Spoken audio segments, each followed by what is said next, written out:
Centralized leadership? Where we're going, we don't need centralized leadership.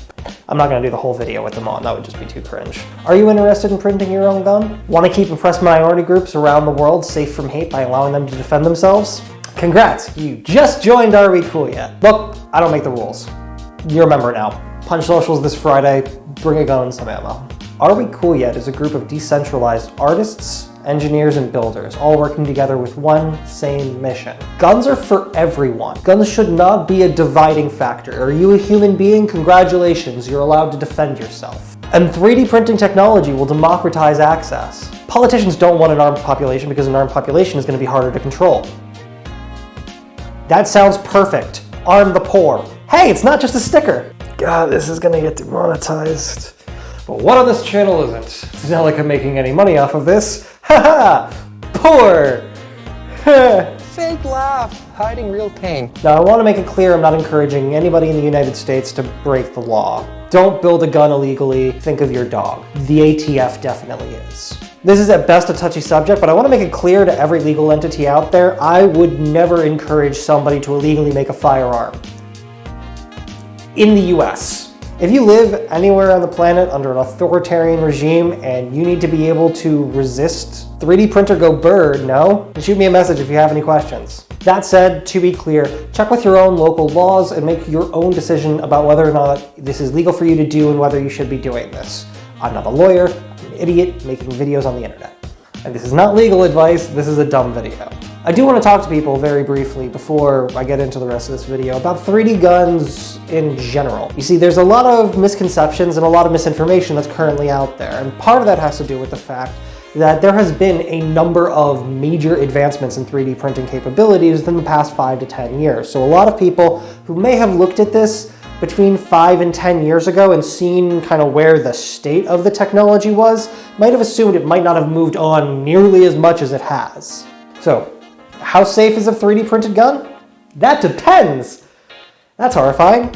Are we talking about something that's well-proven design, that's been built and designed by a larger team of people who have come together and worked on revisions for a design, that's been printed a number of times on a printer that's well calibrated and with a print that came out well? Yeah, you can get some factory level results. There have even been cases of 10,000 round crucible tests and people who can do push-ups on their rifles like they would with factory builds, and they're just as capable. Now those are higher end techniques, but they're things you can get to. There's nothing unobtainium about any of those steps or concepts. That said, all of those things are things you're going to need to build up to. You need to get a printer, get it calibrated, get it built and tested in, start improving it, and get it to the point that you can get reliable good prints from it. How effective are these? Very. The Glock variants that I've had the pleasure of being able to shoot, they're about as accurate as a factory Glock. Will they break? Yes. And they'll break more often than the factory equivalents, especially at first. You're going to need to figure out how to fine-tune your printing settings, and the material you're going to be starting out with is either PLA or PLA+, its stronger cousin, which, while both very capable materials, they're easy to work with, but because of that, they're not as strong as they could be. Once you get used to that material, you can move up to something called ABS, which is harder every way I could mean that. On the one hand, it's a significantly hardier material, and on the other hand, it's a harder to print with material, and it's something that you have to spend more time learning and working with. If you're going to start with this, I would highly recommend you start with PLA, as the PLA plus Glocks that they have printed are fantastic builds and some of the easier starting points. And here, we get into the point of this video, and why I just shanghaied you into an art group. Also, sorry about that if you have whiplash, and if you're upset about the fact that you just got thrown into an art group without being consulted first, definitely hit that subscribe button.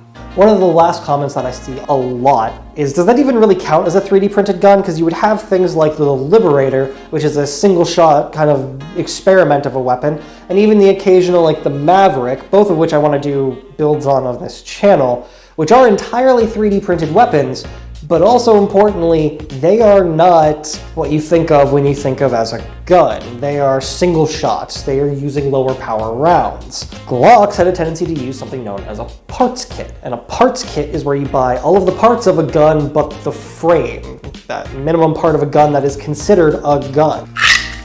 This is the minimum amount of gun that is considered a gun. This is legally a Glock. Everything that is not this is absolutely not a gun, it's a gun part. And that legal distinction means you can take all of the not this, put it into a box and mail it to somebody. And that brings up the question, can you really truly 3D print a gun with only maybe 1 or 2 parts that you buy online? And to that, are we cool yet? The Wait Forward group and plenty of others have said, hold my beer, I gotta do something. This, when it's done, is going to be a full build from the channel I'm calling the Queer Carbine. We are going to be making a video series with full step-by-step instructions on how to make your own WTF Mod 9, a 9mm semi-automatic subgun that uses a $20 barrel, the Remington RP9 barrel to be specific, and will take Glock magazines.